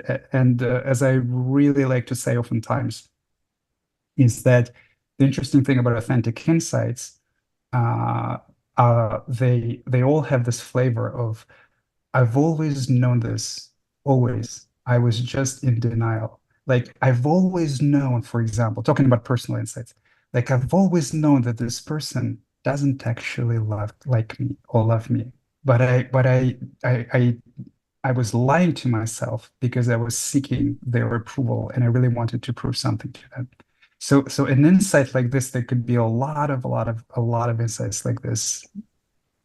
I do think there is a pitfall in trying to clean up before you have some initial glimpses into awareness, because a lot of the times people are just creating an identity of this cleaner that just perpetuates itself. It's almost like putting lipstick on a pig. You're just creating more conditionings, creating more content to deal with the content, to suppress the content, to try to change the content. That could be a pitfall, but at the same time, trying to keep glimpsing awareness and not working your stuff can also be a pitfall. But in a sense, you're kind of working on both sides simultaneously at the same time. It's hard to just focus on one or the other because they're actually the same thing, right? The less stuff you have, the more you recognize awareness. The only difference between the Buddha mind and a mind that's unawakened is how much filters there is, how contracted you are, or like you said, how much denial you have. But ultimately, it's the same. It's just a solidified version and a smoky or a version that's completely holographic. But it's actually made of the same thing, right? So it's not like the content or the stuff is distinct from the context or awareness. The content and context have always been one. It's just a degree of density. So in a way, you can say everyone is enlightened, but how contracted you are. That prevents you from those lenses of perception, those filters, is what keeping you from seeing the inside. And what is an insight? Insight is just what's always the case. When you recognize the insight into the nature of experience, you realize, oh, it's always been here. It's always been here. Yeah. So really, the sadhana should be as simple as possible, and as honest as possible. Like for the person, they should be very honest about where they are, and be very honest about how much work they got. And also, I think the path should be as simple as it can be. There's no need to. I think sometimes a lot of people like to complicate it more than it actually is. But I guess that's the nature of the mind. If it's not ready for it, it's going to complicate it. So, yeah, that makes sense. I'm sorry. No, go. Oh, I agree with you actually about the simplicity, and I think that the most simple practice, at least after awareness is found, after self-realization, the most simplest practice that can be done in meditation and in life is what is the most uncomfortable thing that I'm feeling right now in my body? Where is the discontent? Where is there tension or emotion? Something that I don't like. Like, what is something that I don't like that is going on right now? And then give it your direct attention, the direct attention of awareness. And this simple practice will take you all the way. It will do all the cleaning, and it can be practiced in meditation. It can be practiced in conversation with people, like you're talking about with someone, or they triggered you, or there's some, you just close your eyes. Where is the discomfort? Let me give it love. Let me investigate it. Let me give it attention. Yeah, that's. I think in Vedanta they call that the rag and dvesh, the compulsions and the what you're attracted to and what you find you compulsive. You don't really want to go near it. Yeah, that makes sense. Right, so we'll move to. I think this will be the only one we'll have time for today, which means they might have to be in part 3. It's now going to be about Maya and ignorance. So how do you, through your teachings or the spiritual practice that you have, how do you conceptualize and address the notions of Maya or samsara and avidya or ignorance or self-ignorance? We'll start with, is it with you, Frank? You want to start with me? Okay, well, what was the question is how do you, well, ultimately it's about seeing both samsara and nirvana are just your own creations. Like there is no duality between samsara and nirvana, ultimately, right? Between Brahman and the self, like that's another one of the questions, right? Like what is the difference between Brahman and the separate self? There's no distinction. Like the Buddha Maya and the everyday Maya eventually merge as one. That's why when I hear people talk about something being beyond experience or beyond the body, that just tells me there's still a duality. Yeah. Like there's some kind of a source that you're trying to merge into. Like there's a duality. You're not merging with anything. There's nothing to merge. When the subject object collapses, there's nothing to merge, right? So, sort of the distinction between nirvana and samsara is just again the difference in how much ignorance you have about yourself and how much solidity you have. And I think I mentioned this with Artem. It's like when a duality collapses, both disappears. And the paradox is the dualities kind of give rise to each other, codependent arising, but then at the same time they both disappears. When something codependent arises, both are empty. But that doesn't mean they don't exist. See? Yeah. So it's the same thing with nirvana and samsara, the difference between Brahman and self, or between ego and God. Ultimately, there's no distinction really. Yeah. Thank you. Guruji? Yeah, so I'd remind people that people fall in love with the external. They get infatuated with the external appearance, Maya, the illusion.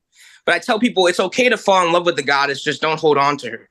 And it's like, let the goddess dance. But a lot of people, they turn into this kind of like dominant husband who doesn't let his wife out, who doesn't let her dance, who's always worried, what's going to happen if I do this? What's going to happen if I do that?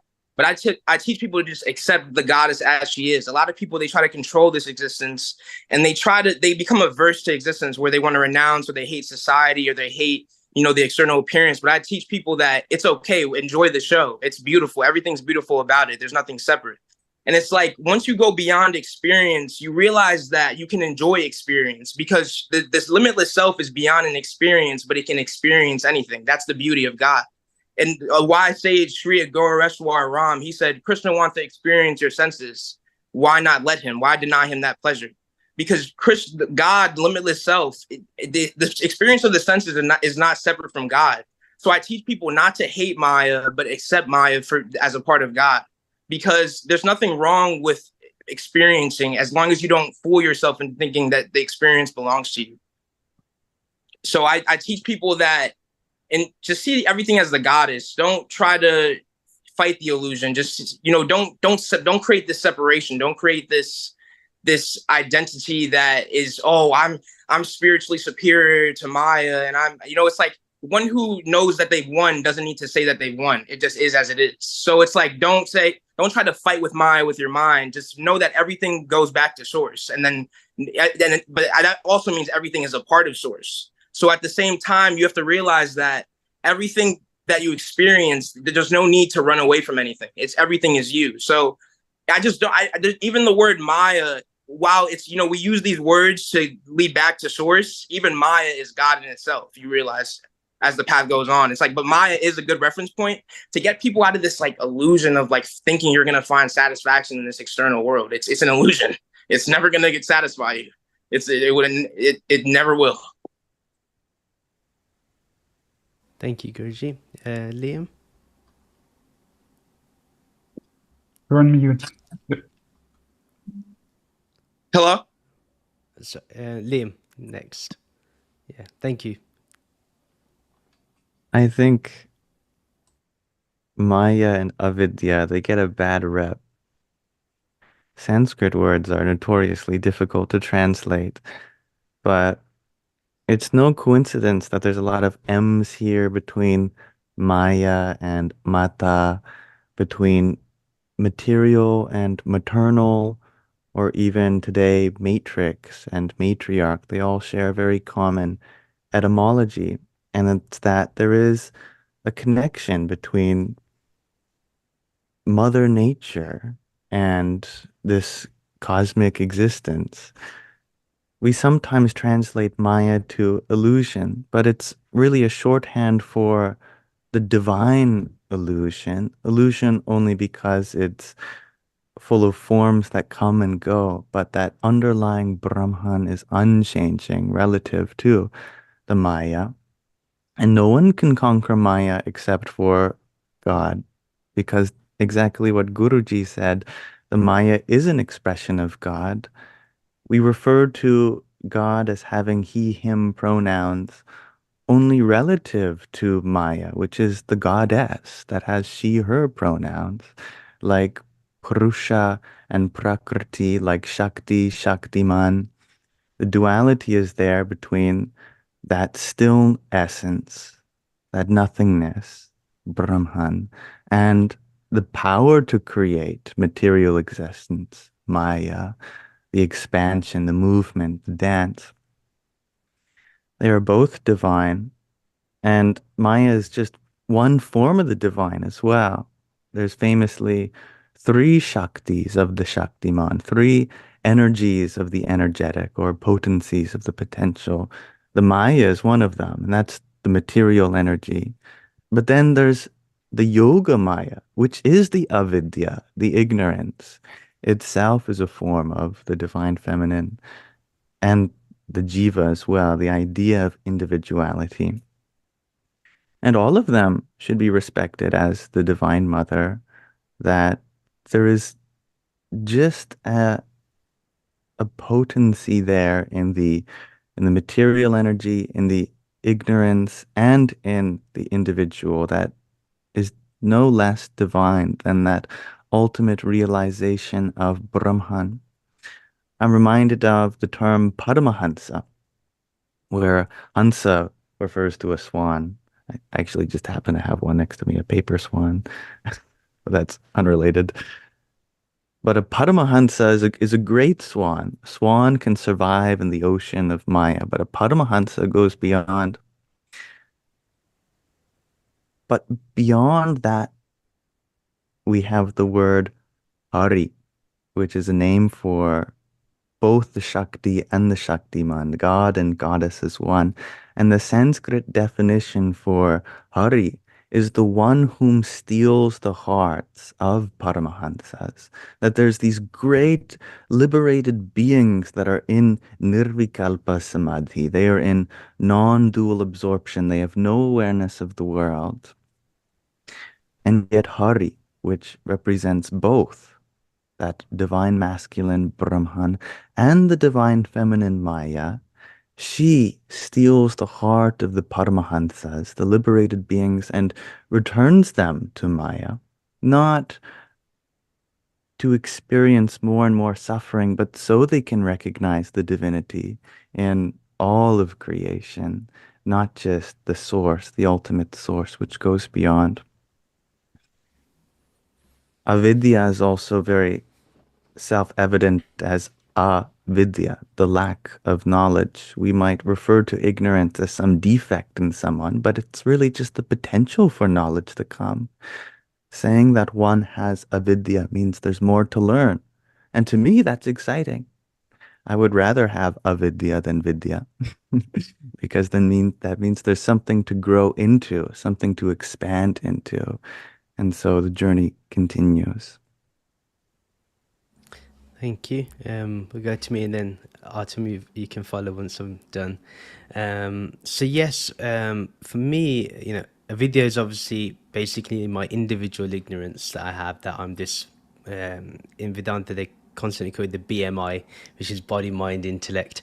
And the individual ignorance is this, that I think this body and mind is the only real thing. So a very materialist view. And for a symbol, let's look at this as a wave.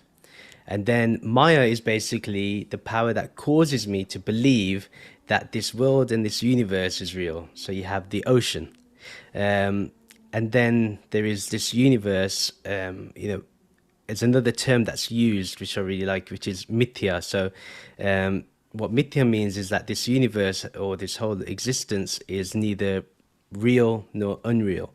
It's a relative reality. So when you're in pure awareness, this universe is unreal. When you have to deal with the world, then it's real. So you can deal with the problems, any issues that come up. But from the ultimate perspective, the reason why it's unreal is because as the body and mind intellect, and also Maya, it's not ocean and a wave, it's just actually water. That's all it is. The substance is actually just water. The ocean is a name we've imposed, same thing with the wave. And so we impose Maya and avidya. So once those definitions are clear for us and we understand it, we understand that those three things, they ultimately point to what is unreal, because they're constantly in flux, they're constantly changing, and we go towards that which does not change. And basically the understanding that we go through with neti is to understand that all those concepts, ideas, notions are all false because they're unreal. So that's the main focus. So the main focus that we have is to focus just on what's real, on pure consciousness, on pure awareness, on Brahman. And the main work is just to bring this into the world. So seeing, as we've heard it earlier, seeing Maya as Brahman, or Brahman is Maya, and Brahman is the universe. Brahman is this individual self. And if that's a bit tough, then people can just see this world and all of its objects that we are aware of as simply just reflections of that Brahman, that ultimate state. So yeah, I now go to Artem. Thank you. Okay, thank you. I don't know where to begin. The world is real. The universe is real.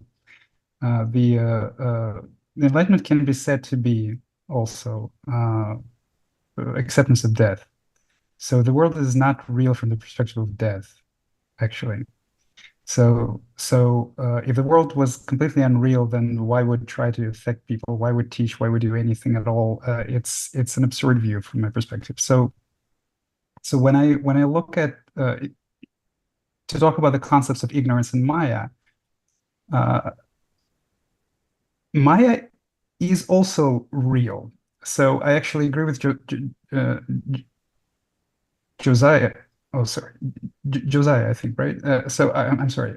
I agree with him when he says that don't hate the Maya. You can't hate the Maya. You can't hate illusion. You can't hate ego. Uh, the uh, the ignorance actually can be described as the ignorance of death and the ignorance of the beauty of life, and it can also be described as this conglomeration of the ideas, of false ideas about uh, yourself that you live your life by. And one of the most important of this idea, which Jose also said, don't focus on the internal, which on the external, I'm sorry, which was a very apt thing to say. So one of the most important part of this idea is I cannot be happy unless. Right? So I cannot be happy unless I have this. I cannot be happy unless I have that. And that's part of ignorance. So if you actually think about it, the context of death, this is just extraordinary petty, right? So if you truly accept your the final destination, then the thought that you cannot be happy unless you like have some sort of a social success or things like that, it's just absurd. It just becomes absurd. So all of this ideas and beliefs, a lot of them actually, they create some sort of a character that is in this labyrinth of Maya, trying to find himself, trying to find happiness. And this character actually views reality through an extraordinary distorted lens. And it is so distorted that it can actually distort your physical senses. So so for people who are still in the grip of illusion or who still live in the Maya, you actually haven't seen how your body looks like yet, really. The real material, the true material reality, actually, that can only be fully recognized in enlightenment. You haven't seen yet, or maybe you have when you were a little kid, but you have forgotten it for such a long time, how flowers really look like. Because this character, this conglomeration of ignorance, actually quite physically distorts the senses. It's not only create this labyrinth when you have to search for happiness and go this way and trying to find yourself, but it quite literally distorts the material reality, how it looks like. Well, you can say it's material, immaterial, it doesn't matter. You can say all that you're looking at as your perception of the brain, but still, I mean, there is reality. We can all agree to that. There's a tree. You won't be able to walk through it. So you can't. You haven't actually. If I've forgotten how beautiful it is and how your senses really feel like, because you're in this labyrinth, trying to find yourself, trying to find happiness. So so it's important not to hate it, of course, because this part of you that is suffering mostly, that is in a search, that is in yearning, that has some sort of spiritual impulse. I want to figure myself out. This seems like there's something wrong. Not in the way that there's something wrong with me, but like there's something wrong with this picture. I feel like there is more to life than this, right? It is a very important spiritual impulse. So don't hate this part of yourself. Don't hate your suffering. Don't hate your confusion. Confusion will arise many, many times on the spiritual journey, just like fear, just like all the other forms of suffering. And in the continuation of the spiritual journey, the deeper you go, the less suffering you experience. And of course, the moment that we talked about, the moment of finding yourself, the moment of finding awareness is a very important moment. The actual reality that we all live in until we die will flower in the most beautiful display. It will become much more pleasurable and vivid and beautiful than you could ever imagine. So to me, to say that the world is not real is a rejection of life itself, and a clinging to death. But Maya, the illusion, this labyrinth, is actually not real. It is self-created. It is created by the mind, and it is destroyed by the mind. So it's kind of enlightenment feels like a self-destructing process, which is why it can be very disorienting, very confusing, very scary at times, and and kind of all sorts of very strange experiences happen in consciousness as this process happens. Thank you, Artem. Eric? Well, I'll try to sum it from my point of view. I know, I mean, if you think about enlightenment as realizing what has always been the case, seeing what is as it really is, we've said these things before. What is? Well, in an Advaita Vedanta way, you just say Brahman is. Brahman alone is, there's nothing else. We hear these kind of phrases as well. And so what is Maya? And I would say fundamentally, Maya is the belief that there is something else. You could say the word, I mean, I usually say the world is real, but another way of just saying it is the world is, it exists. And to think that the world is other than Brahman is the fundamental illusion. This is Brahman. This is it. And so for me, Maya is simply taking something for what it's not, which is, there's Brahman alone, and you think there's something else. This arises due to ignorance. We simply don't know. I mean, we're born not knowing, and through very understandable, incorrect assumptions and conclusions based on our experience and things that were taught by our peers and elders, we come to firmly believe in our otherness. And so, that's all due to just simply not knowing. And so ultimately, Advaita is about dispelling the not knowing, which dispels the illusion of something other than Brahman, and then you just realize Brahman alone exists, and you are that. Now, when I say this at times, I'll have people feel very antagonistic or negative about Advaita and illusion. I mean, not Advaita, but illusion and Maya, and they go, well, why does it even arise? And I'm like, well, I don't ever want to say it's a bad thing, because actually not knowing and illusion are great things. I mean, if there was not knowing, you could not have a surprise party. You fundamentally cannot have a surprise party if you know about it ahead of time. And so the not knowing gives rise to wondrous things. Playing poker would be very dull if everybody knew what everybody's hand was. Not knowing lends itself to the game. We have to not know. And that gives rise to illusion, which is also a great thing. I mean, games fundamentally are illusions. We make up the rules, and we make up whether chutes or ladders have this effect or another. It's just drawing on a cardboard slab. It doesn't really mean anything. Movies, fundamentally illusions. There's actors simulating scenarios to make us believe it's happening.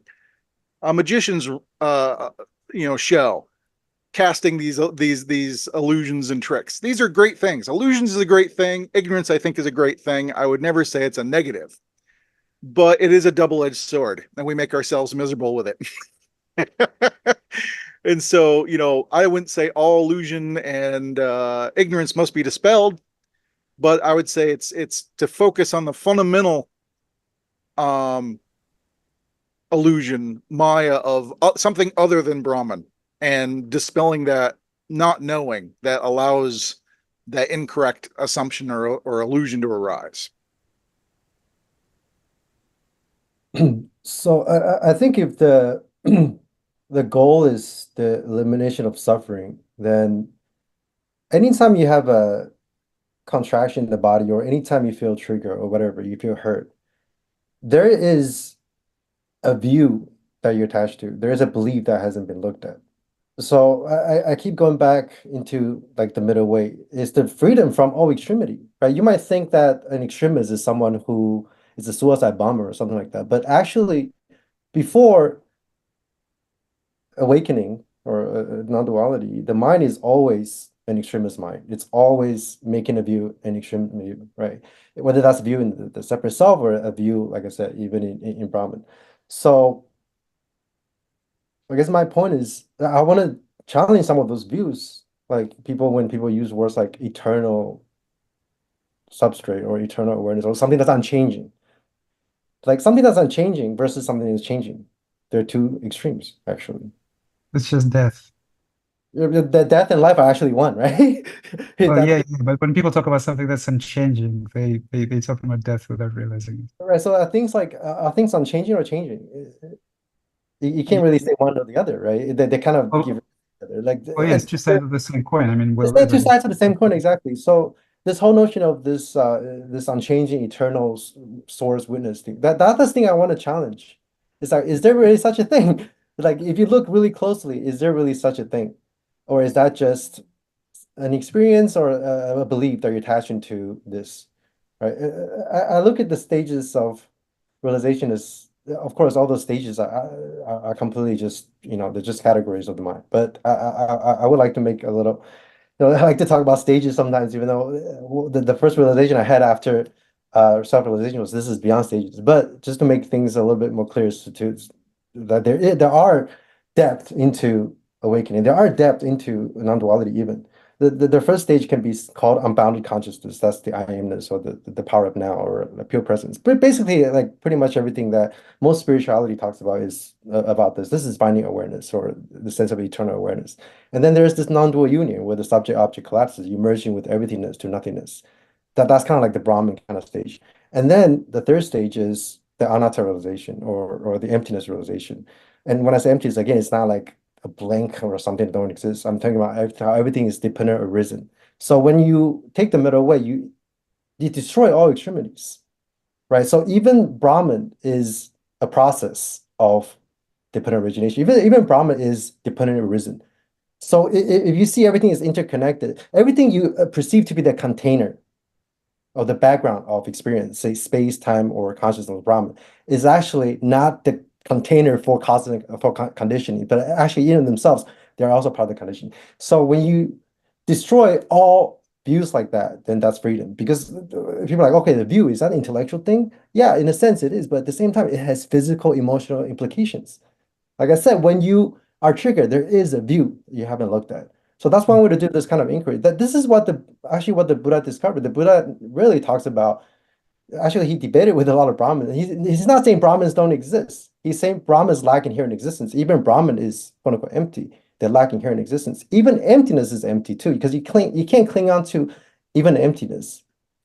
So the whole notion of whether something is real or not real, something is eternal or changing, permanence, impermanence, they're all just views and extremities.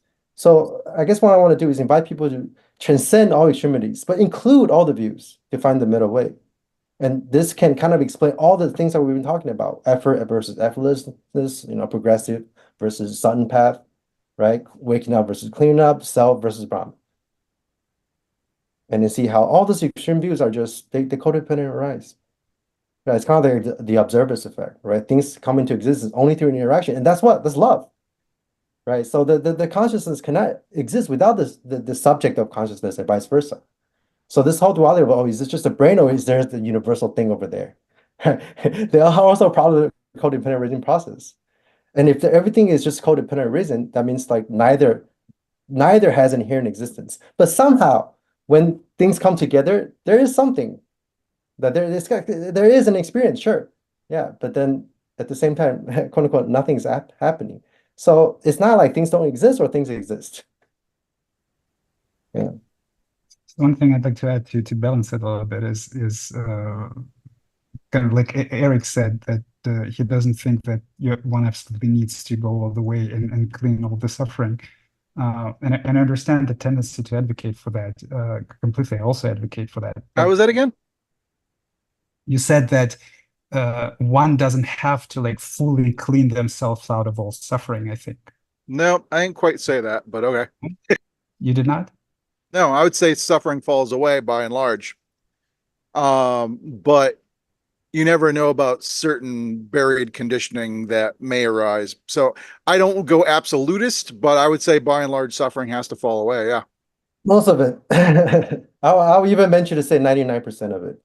Yeah. Good one. That's the way to go. Yep. But then, like I said, you don't know what's going to happen there. You don't know. You never know what's going to really trigger you, right? What if your parents just died? Well, say Ramana Maharshi. I mean, someone widely accepted as enlightened. His mother dies. He shed a tear, and somebody could go, "Oh, he has sorrow. That's suffering. He's not enlightened." No, that was some deep conditioning that came up that he didn't know until the event happened. Even Paramahansa Yogananda said, "Your own death is often an attachment you don't know is there until the brink of death. That's when the full weight of any attachment hits you, is when the event happens." And so I just say suffering by and large falls away, but you don't know what remains. Something small might be there. Okay, yes, I agree with that. I think psychedelics are also a wonderful test to see what else is there. And because they bring up what's still there perfectly. I would actually differentiate between the emotional reaction they can arise from the events of your life. Like, for example, your mother dies or someone dies and you cry, and the emotional reaction that is coming from the past. Like practices, sadhana practices, like meditation, psychedelic practices, they can only deal with the past, right? You cannot predict future events. So for as long as in meditation there's some experience or suffering, for as long as the psychedelic medicine brings up some experience, the past has not been fully resolved. But even if you did say, even if you did mean that one does not have to fully resolve the past and get into a state where meditation does absolutely nothing, psychedelics do nothing, and then your body is completely relaxed, there's no pain at all. Even if one does not get into that state, even if you did not mean that, I would still mean that. I mean, I would say you don't really have to put a goal for that, because the deeper you go in the spiritual path, the better it gets, regardless. So finding awareness already is such an extraordinary relief for most people, just such an extraordinary relief not to take all this pains and suffering in the body personally, to know that awareness can experience it, to know that you can go through it, to know that you will be okay, even some very, very desperate moments of your life, even extreme grief, even extreme rage, it will pass. You will be okay. You are alive. That's what matters. So even that brings extraordinary relief. And the deeper you go and the more you clean up, as we said today, it's just the life becomes lighter. Life becomes lighter, more beautiful. It flows better. You feel better and better. The body feels better and better, while barring, physical illnesses. But the relaxation of the body continues. The mind becomes quieter and quieter. Sleep becomes more and more relaxing and blissful and profound. So I would say that every step in the right direction is a good step. And this applies even to before self-realization, just developing emotional maturity, learning to stay with your emotional experience, opening up, becoming more vulnerable, being able to practicing speaking about things that you have never spoken about before, becoming more intimate with your partner, for example, learning to accept people's inner experience and how they are and why they behave the way they do, developing understanding and compassion towards yourself, towards everyone else. Even before this big bang of self-realization, like, oh, I am awareness, that's much more fundamental identity. Even before that, this work will make your life better. It will make you more honest. It will make you more empathetic. It will make you a better partner. It will make you a better human being. So I think every step on the spiritual path is a step into the right direction, regardless of where you are and how long there's still to go. It doesn't matter. Does anyone want to add any last words before we sign off? We didn't get through all the questions, but it was a good discussion. But yeah, please, Guruji, I see you unmuted. Oh, Eric. Yeah, so I want to. Yeah, Artem, you made a great point earlier about like after enlightenment, like everything starts to become like so vibrant. It's like you went to bed and it was a nightmare, and then you wake up to the kingdom of God, and it's like it's like strange. And I like how you pointed out, like even to the down to the senses, everything becomes more. Even it's like you know when you went outside, it's like, oh my God, nature's so beautiful. Now everything becomes like that. It's like crazy. Like when you look into the sky, like, oh my God, the cosmos, like everything becomes like that. Even the simplest, like the ant or like a cat or something. There's an infinite beauty in everything.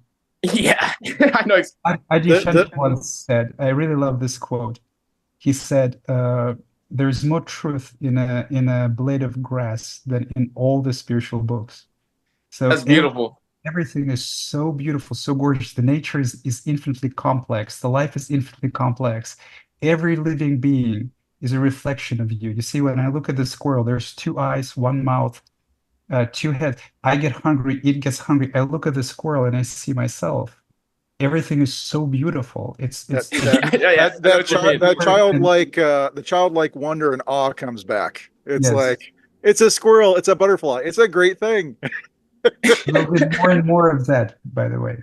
You just There'll be feel more and more. As more suffering drops off, there'll be more and more of that. That's the beauty of the path. you kind of feel like you're perpetually like, you remember those summer times when you're a child? It feels like that every day. Osho once said, enlightenment is like continue living on LSD. I I agree with that.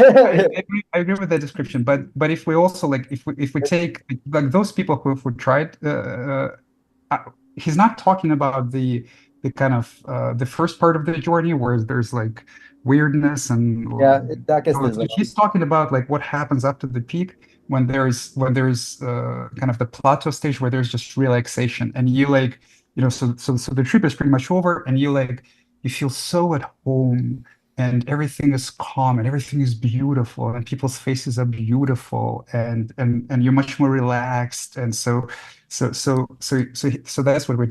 what he was talking about.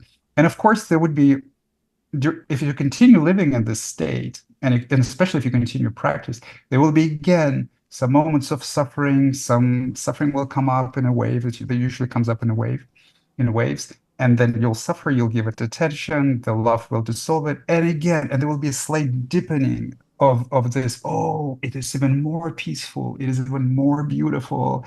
And some people describe it as an infinite path. Yeah, it is. Because the unfoldment the reality is unfolding infinitely. Yeah. Artem, that's so true. Like, it's like infinite. It's like it's like you found the one, but not in a lover, but with existence. It's like just infinite, just experiences of love, like until you're gone, and then you now, yeah, it's just is love. Yeah, exactly. But I like to call it the universe is constantly just fucking itself raw without a condom. Yeah, it's very true. That's a pretty raw way to put it, my friend. And I like the way you describe this. Like it is kind of like a constant psychedelic trip, but without like the trip itself, because most psychedelic experiences are the byproduct of dissolution. So I think one way to describe enlightenment is after you've exhausted and dissolved and transcended all psychedelic experiences and all mystical experiences, all meditative experiences.